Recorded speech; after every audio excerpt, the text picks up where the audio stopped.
Bom, pessoal, hoje nós vamos falar sobre como consertar um chuveiro elétrico.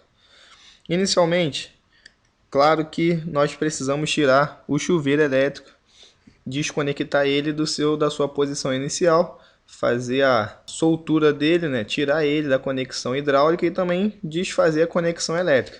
Lembrando que para soltar a conexão elétrica, nós precisamos estar fazendo isso dentro dos conformes da norma de segurança NR10, que determina que façamos isso com o circuito desenergizado e de preferência usando os equipamentos de proteção individual, como por exemplo a nossa luva. Depois de desconectar, nós vamos abrir o nosso chuveiro elétrico com bastante calma e com bastante cuidado, para que não possamos danificar o funcionamento elétrico do chuveiro, até porque nós estamos falando de um equipamento que trabalha com a nossa eletricidade bem próxima ao circuito, onde nós também temos aí a presença de água, então todo cuidado é pouco. Depois de fazer aí a abertura do nosso equipamento, do nosso chuveiro, nós conseguimos aqui identificar claramente dois condutores de bitola de espessura de diâmetro maior, que são os condutores responsáveis pela alimentação, a ligação elétrica do chuveiro. E também nós conseguimos visualizar aqui o terceiro condutor com a cor verde aí, que é o nosso fio terra, o nosso condutor de proteção elétrica, responsável pela proteção e segurança do circuito. O chuveiro começa a funcionar quando a gente abre aí o nosso registro, liberando a passagem da água, fazendo com que essa então entre na caixa do chuveiro com muita pressão. Como a água que molha a gente no banho sai com uma vazão menor, parte dela se acumula dentro do chuveiro. A água acumulada empurra o diafragma, peça que serve de apoio para alguns pontos do contato elétrico, e esse diafragma, quando sobe, toca nos contatos da parte superior do chuveiro, que é conectada à rede de energia. Só aí a corrente elétrica é acionada, ligando o chuveiro. Na parte inferior do chuveiro, nós podemos também notar aí a presença das resistências, que são os componentes responsáveis pelo aquecimento da água. Podemos observar que há uma resistência menor e uma resistência maior. E entre elas nós também temos um ponto comum, que vai ser aí o comum da alimentação. Ora fechando o circuito no quente e ora fechando o circuito no morno. Essas resistências elas são conectadas por um terminal, são 3 pinos terminais. E normalmente o que acontece é a ruptura ou a soltura da nossa resistência desse conector terminal, que faz aí a alimentação da resistência. Obviamente, se a resistência desconecta desse terminal, a gente pode chegar à conclusão que não haverá mais alimentação dessa resistência. Consequentemente, não haverá mais o aquecimento da água, que é o defeito mais comum que acontece aí quando o chuveiro para de funcionar. Se você observar um pouco antes do vídeo, você vai ver que essas duas resistências elas estão soltas de seus pinos terminais e só o comum está ainda conectado. Normalmente, o próprio aquecimento ele vai gerando ali a queima desse terminal e com isso, depois de um tempo, ela se rompe e acaba soltando a resistência. O que nós precisamos fazer para consertar o nosso aparelho?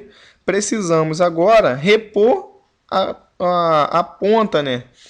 O cantinho dessa resistência, o final da resistência nesse terminal e conectar normalmente novamente o terminal ao seu lugar, para que a gente possa então ter o circuito fechado novamente e assim possamos ter de novo a nossa resistência podendo ser alimentada então no circuito e o nosso chuveiro voltando a aquecer a água. Depois de bastante paciência e cuidado para fazer a conexão, a gente vai agora colocar a ponta dessa resistência de novo no plug e assim conectar. Se for preciso, podemos até esticar um pouquinho essa resistência, não muito para não diminuir a capacidade aí de aquecimento dessa resistência. Nesse caso aqui, como a resistência simplesmente virou pó, esfarelou, a gente teve que improvisar, como eletricistas que somos, a gente precisou improvisar aqui um terminal que a gente acaba usando também nas instalações elétricas, são os terminais de acabamento. A gente usou um terminal olhal para conexão da resistência elétrica e usamos um terminal tipo pino conectado a ele e agora fazendo a conexão no no pino do próprio equipamento, substituindo aquele pino que mostramos anteriormente. Depois de conectar essas resistências, cada uma em seu devido pino, você pode observar que agora eu tenho a conexão elétrica sendo feita e agora é só remontar cuidadosamente o nosso aparelho, o nosso chuveiro, para que a gente possa refazer a instalação ao seu lugar apropriado. Se você observar, também nós temos um fio dentro do aparelho, que ele vai ter contato direto com a água. Esse é o fio terra, uma vez que se passar qualquer valor de corrente elétrica dentro da água, o que chegaria até a pessoa que está se banhando embaixo do aparelho, esse fio terra ele será responsável por conduzir todo esse valor de corrente até ao chão, né? Até a nossa terra através do condutor de aterramento e da haste de aterramento que provavelmente está aí feita, né? Está instalada no circuito elétrico. Particularmente, depois de fazer a manutenção, eu gosto de fazer uma simples conexão e nem isolar o chuveiro para passar e acabar fazendo um simples teste, só para verificação do aquecimento da água, para ver se ele está funcionando já e para depois fazer o fechamento legal do circuito.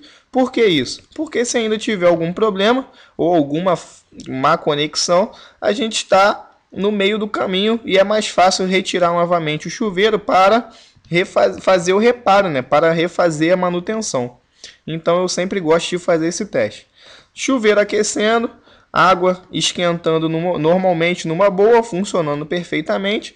Vamos então desligar de novo a rede para refazer a conexão elétrica. Lembrando de novo que precisamos seguir os conceitos da NR10.